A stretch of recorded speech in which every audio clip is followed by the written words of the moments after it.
नमस्कार, मैं Mukesh Sharma, APO Baroda house, northern railway, new Delhi. दोस्तों, आज मैं आपको एक बिल्कुल लेटेस्ट टॉपिक के बारे में बताना जा रहा हूं, जिसके बारे में अभी आपने कल्पना भी नहीं की होगी। दोस्तों, जैसा कि आपको पता है कि हम सब रेलवे में काम करते हैं। रेलवे में काम करते हुए हमें कई बार कॉम्प्लीमेंट मिलता है। वो कॉम्प्लीमेंट क्या है? भाई, आपके तो मज़े हैं, रेलवे में हो, फ्री के पास मिलते हैं। हाँ दोस्तों, जो ये हमें पास मिलते हैं उसी के विषय में मैं आपको बताने जा रहा हूँ। क्या आपको पता है कि फ्री के पास अब ऑनलाइन होने जा रहे हैं? दोस्तों, उस ऑनलाइन की पूरी प्रक्रिया, कैसे वो पास के लिए आपको अप्लाई करना होगा, कैसे हमारा क्लर्क उस पर काम करेगा, कैसे उसको अथॉरिटी अप्रूव करेगी, वो सारी बातें मैं आपको बताऊंगा।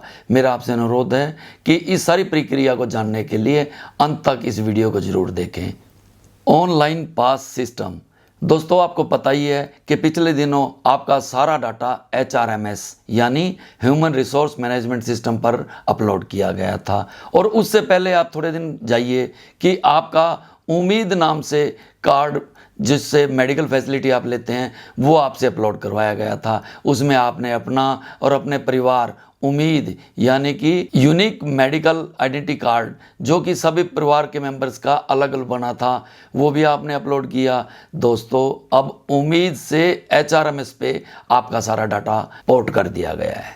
और आप जानते ही हैं कि पास की फैसिलिटी और मेडिकल की फैसिलिटी अलग अलग होती हैं। चूँकि आपको उम्मीद में मेडिकल फैसिलिटी के लिए अपलोड करवाया गया था और पास की अलग चीज़ होती हैं, तो उसके विषय में मैं आपको बताने जा रहा हूँ। दोस्तों, आपका सारा डाटा HRMS में आ चुका है, चाहे वो आपका हो, चाहे वो आपकी फैमिली का हो। HRMS के माध्यम से अब आपको एक ID अलॉट की जा रही है।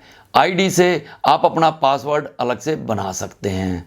और पास सेक्शन ने जो आपने पास डिक्लेरेशन दिया था, उसका मॉड्यूल में जाके सारा डाटा चेक कर लिया गया है। और आपने इस वर्ष कितने पास लिए हैं वो भी फीड कर दिए गए हैं। इसको आप अपने पास सेक्शन में जाकर चेक कर सकते हैं कि आपने जितने पास लिए हैं वो ठीक है या कुछ गलत है। अगर गलत है तो आप उसको रिमार्क्स के साथ वापस कर सकते हैं, और ठीक है तो आप उसे ओके के साथ वापस कर सकते हैं। एम्प्लाई अब HRMS के पास मॉड्यूल में जाके अपना सारा डाटा चेक कर सकता है, जैसे कि आपका और आपकी फैमिली का डिटेल।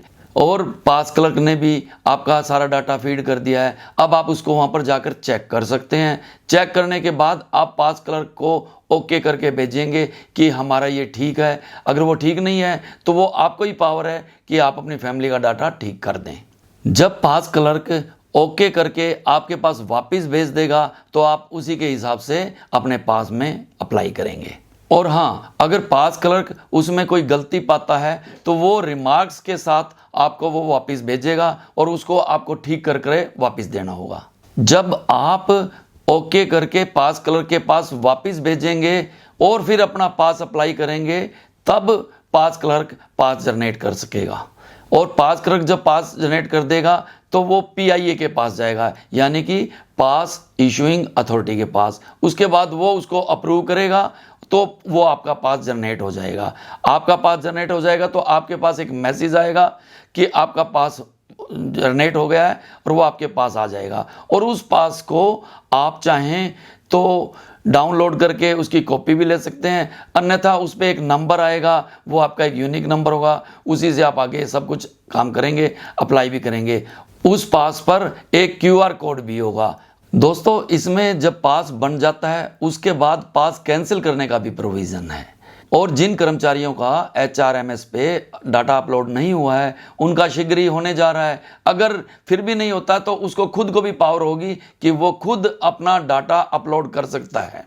यह रेलवे की एक प्रस्तावित योजना है, यानी कि एक पायलट प्रोजेक्ट है, जिसे कि नॉर्दर्न रेलवे के हेडक्वार्टर को इसके लिए चुना गया है। उसमें इसका कार्य प्रगति पर है। आप अपने पास नंबर के माध्यम से IRCTC के थ्रू अपनी घर बैठे टिकट रिजर्व करवा सकते हैं। आपकी टिकट रिजर्व होने के बाद आपका जो आपने मोबाइल नंबर उसके अंदर फीड करवाया होगा, उसके अंदर आपका टिकट रिजर्वेशन का स्टेटस और मैसेज आ जाएगा। इसके लिए कर्मचारी को और कर्मचारी के परिवार को यात्रा के समय एक आई कार्ड रखना जरूरी हो गया है। दोस्तों, एम्प्लाई अपने परिवार की जो पास डिक्लेरेशन की स्थिति है वो कभी भी पास मॉड्यूल में जाके चेंज कर सकता है। जैसे कि मान लो किसी की लड़की की शादी हो जाती है और वो उसका नाम कटवाना चाह रहा है, या किसी का लड़का जॉब में लग जाता है वो उसका नाम कटवाना चाह रहा है, या किसी के घर में बच्चा जन्म लेता है या 5 साल से बड़ा हो जाता है वो उसका नाम पास में ऐड करवाना चाह रहा है, तो वो इसके पास मॉड्यूल के अंदर जाकर ठीक कर सकता है।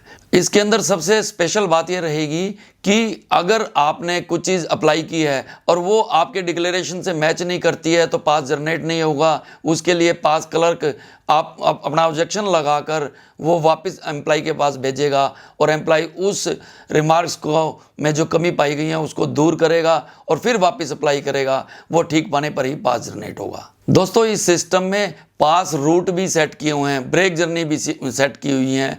अगर आप किसी गलत रूट के लिए अप्लाई करते हैं तो सिस्टम आपने जो अप्लाई किया है उसको एक्सेप्ट ही नहीं करेगा। अगर आपने ठीक अप्लाई किया है और ठीक रूट को चुना है तभी आपका पास जनरेट होगा। पास क्लर्क ने पास जनरेट कर दिया, पीआईए के पास चला गया, पीआईए ने आप एक्सेप्ट करने के बाद आपके पास भेज दिया और फिर आप उसमें कोई गलती पाते हैं तो भी आप रिमार्क्स के साथ उसे वापस कर सकते हैं और वो जब तक ठीक नहीं होगा तब तक आपके पास नहीं आएगा दोबारा, वो ठीक होकर ही आपके पास आएगा। अब दोस्तों, मैं इसमें आपको एक दोबारा से सारी चीज़ें रिपीट करता हूँ। इसमें एम्प्लॉय का रोल ये रहेगा कि वो अपने फैमिली का और अपना पूरा फैमिली डिटेल देखेगा, चेक करेगा, ओके करेगा, तभी पास के साथ वो अप्लाई करेगा। और पास क्लर्क इसको चेक करने के बाद ओके करके एम्प्लॉय के पास दोबारा भेजेगा। एम्प्लॉय उसको फिर वापस पास क्लर्क के पास भेजेगा।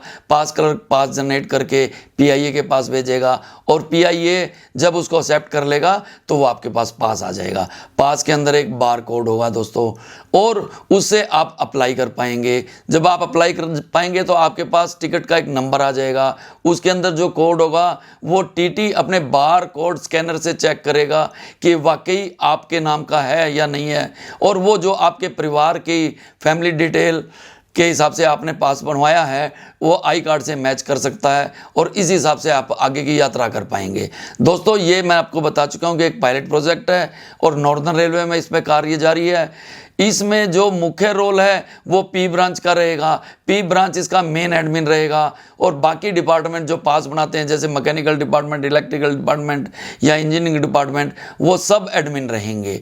इसके अंदर पहले जो मुख्य रोल है वो पी ब्रांच का, उसके बाद सेकेंडरी रोल जो सब एडमिन होंगे उनका रहेगा। इस तरीके से आपके बीच में ये पास का एक नया मॉड्यूल आने जा रहा है और संभावित है कि शीघ्र ही आप इसी तरीके से अपने पास लेंगे। दोस्तों, मैंने जो रेलवे में ऑनलाइन पास सिस्टम किस तरीके से कार्य करने जा रहा है उसके विषय में आपको बताने की कोशिश की है। आशा है आपको ये मेरी वीडियो ज़रूर पसंद आई होगी। अगर मेरी बात अच्छी लगी हो तो मेरी इस वीडियो को लाइक करें, सभी माध्यम से शेयर करें और मेरे चैनल को सब्सक्राइब करें और मैं शीघ्र ही आपके पास एक और नए लेटेस्ट टॉपिक के साथ आपके बीच में आऊँगा। धन्यवाद।